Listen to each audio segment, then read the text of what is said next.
नमस्कार, मैं हूं आपके साथ मोनिका गुप्ता और आप देख रहे हैं अपना छत्तीसगढ़। इस बुलेटिन में आपको दिखाएंगे छत्तीसगढ़ की तमाम अहम और बड़ी खबरें।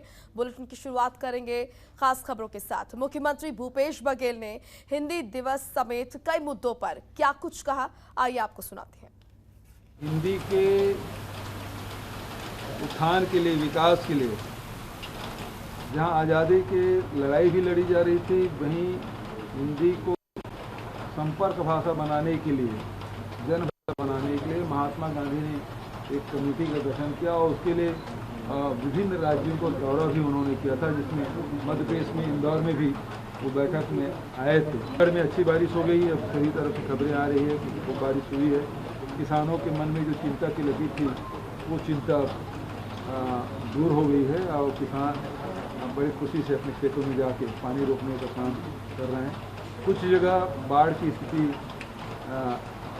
की सूचना है और जहाँ रेस्क्यू करना पड़ेगा वहाँ पूरे हमारे अधिकारी उसमें देख रहे हैं। जरूरत पड़ेगी जहाँ जहाँ तो उसमें फिर तो वहीं मुख्यमंत्री ने अपने निवास कार्यालय में आयोजित वर्चुअल कार्यक्रम में नवा रायपुर में आईटीएम यूनिवर्सिटी परिसर में टाटा ट्रस्ट के सहयोग से स्थापित विश्व स्तरीय बैडमिंटन एकेडमी का शुभारंभ किया। कार्यक्रम की अध्यक्षता खेल और युवक कल्याण मंत्री उमेश पटेल ने की। वहीं मौके पर कृषि और जल संसाधन मंत्री रविंद्र चौबे, छत्तीसगढ़ ओलंपिक एसोसिएशन के महासचिव गुरुचरण सिंह होरा सहित आईटीएम यूनिवर्सिटी और टाटा ट्रस्ट के प्रतिनिधि मौजूद रहे, जहां सीएम ने कहा कि छत्तीसगढ़ में खेल प्रतिभाओं की कोई कमी नहीं है। अच्छी खेल सुविधाएं, कोच और प्रशिक्षण की सुविधा मिलने से छत्तीसगढ़ में भी अंतर्राष्ट्रीय स्तर के खिलाड़ी तैयार होंगे। आपको बता दें, the Raipur centre of excellence in badminton नाम से प्रारंभ हुई इस एकेडमी की स्थापना के लिए टाटा ट्रस्ट द्वारा फंडिंग की गई है। वहीं एकेडमी में विश्व स्तरीय 8 बैडमिंटन कोर्ट बनाए गए हैं और 300 से ज्यादा दर्शकों की बैठने की व्यवस्था की गई है। इस मौके पर खिलाड़ियों और खेल प्रेमियों को बधाई और शुभकामनाएं दी।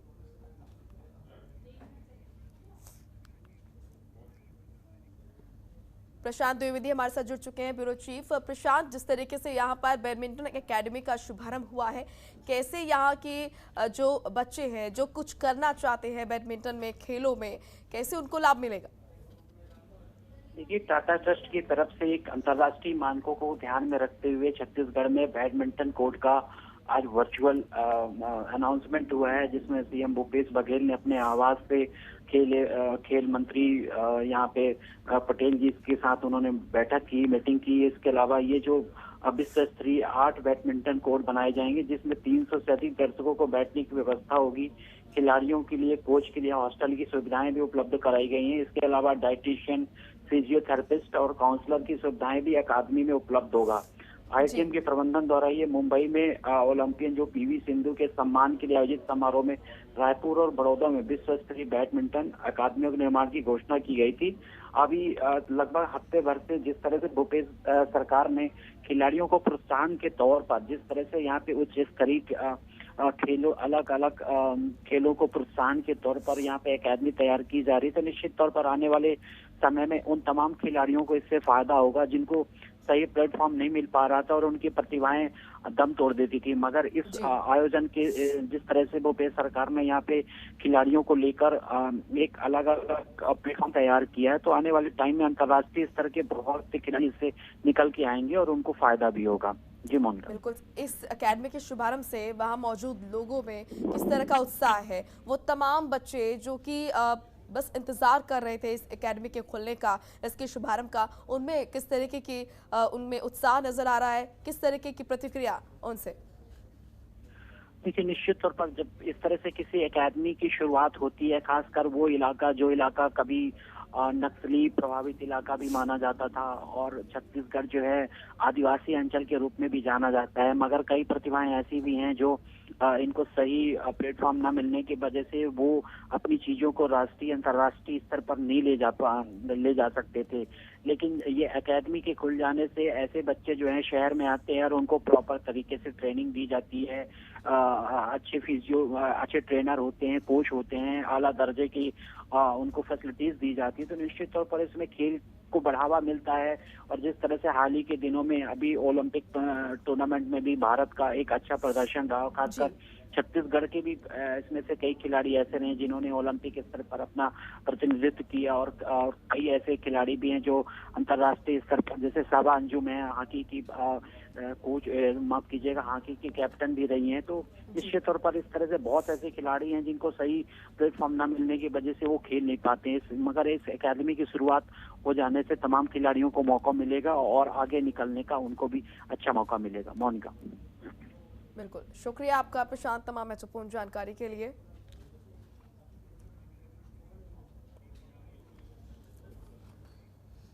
तो वहीं रायपुर के स्वामी विवेकानंद एयरपोर्ट पर एक बड़ा हादसा टल गया।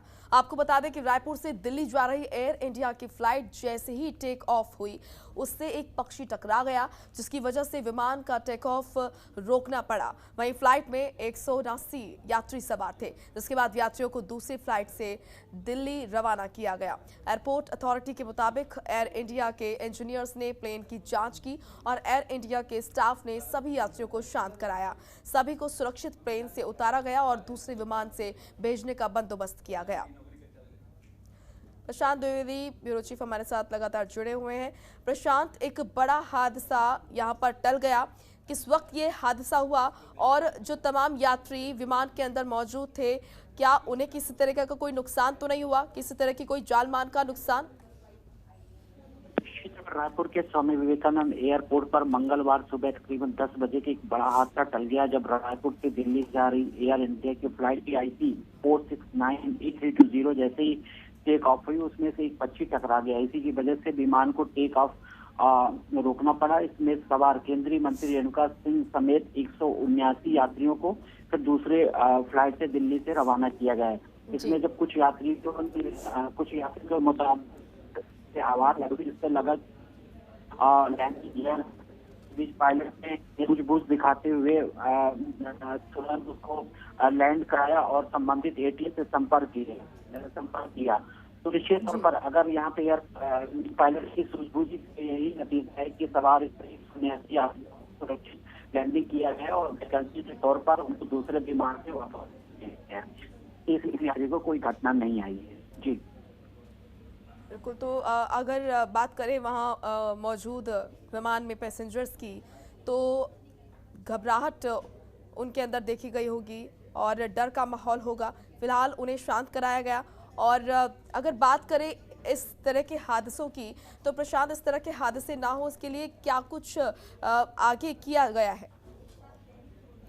देखिए, ये हादसे रोकना तो मुश्किल है कि ये हादसे इनको इसका कोई ऐसा वैकल्पिक या कोई तकनीकी पहलू नहीं होती है जिसकी वजह से इन हादसों को समझा जा सके, रोका जा सके। ये हादसे सेल्फ कॉन्फिडेंस पर निर्भर करता है कि पायलट कितना बुलबुल है, पायलट कितना समझदार है, कि पायलट को जब इस तरह से पता चलता है कि बर्ड हिट, और ये पहले नहीं है, घटना और पायलट की बदौलत उसमें तमाम यात्री सुरक्षित हो जाते हैं। तो इस तरह के अक्सर ये घटना होते हैं। और जब रायपुर के अंदर ऐसी घटना यहाँ घटी पर तो पायलट की सूझबूझ से ही एक बड़ा हादसा होते होते टल गया। शुक्रिया आपका प्रशांत, तमाम महत्वपूर्ण जानकारी के लिए।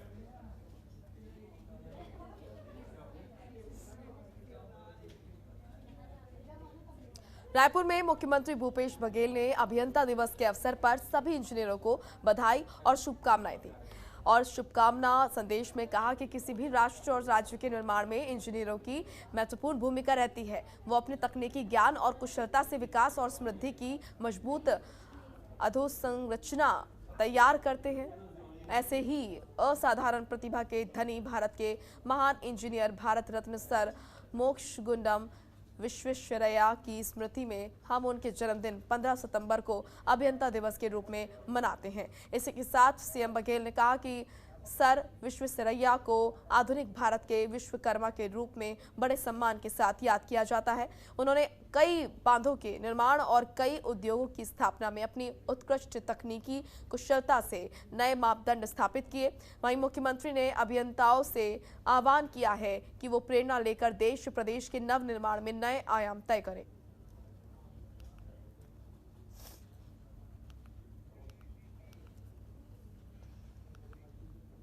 चलिए अब खबर राजनांदगांव से, जहां पर राजनांदगांव में स्पेशल फास्ट ट्रैक कोर्ट ने दुष्कर्म के हत्या के आरोपी को मौत की सजा सुनाई है।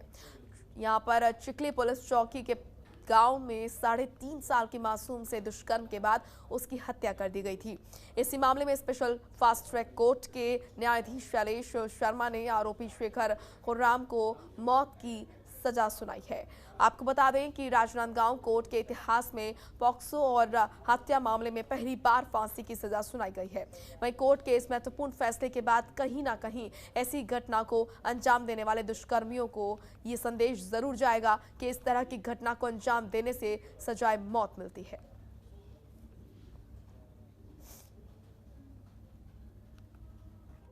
घटना थाना चिखली, जो चौकी चिखली है उसके पास के गांव की है। वहाँ पर गांव का ही निवासी है 24 वर्षीय, जो गांव की 3.5 साल की बच्ची को अपने उंगली पकड़ाकर घर ले गया और उसके साथ बहुत बर्बरतापूर्वक बलात्कार किया। उसके बाद उसकी हत्या कर दी, गला मतलब मुंह दबाकर, उस तकिए से उसका मुंह दबाकर, और लाश को अपने दीवान के अंदर छिपा कर रखा। तो मामला बना उसका 302 और पॉक्सो एक्ट के अंतर्गत। खबरों के निष्पक्ष विश्लेषण के लिए सब्सक्राइब करें Jantantra TV and press the bell icon. Never miss any update.